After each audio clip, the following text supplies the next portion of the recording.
燒去憾事，陰森的零時，造就暢快日子。喧嘩中燒報紙，去寫宣泄定義。不知社會，不知世間發生着任何事，永不閱讀文字，不給勸解，不給制止。誰厭惡發歌，夜幕告知，兇狠對打，被擒全未怕。見方廢話，將全是笑話。青春太多，燃燒到盡要作罷。給這些，讓甜夢暫借。躲於火車，被明月探射。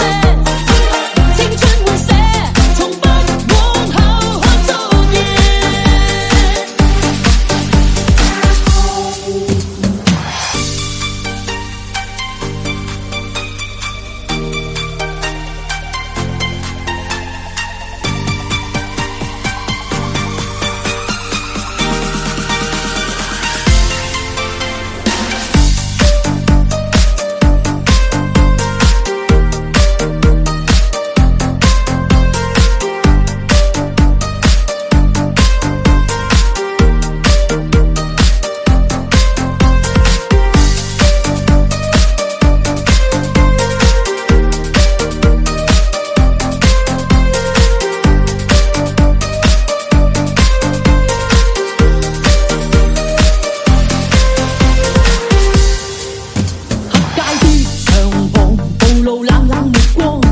不知這個方接盤陰暗流汗，深宵中人們若路過這地方，失宿中不作聲。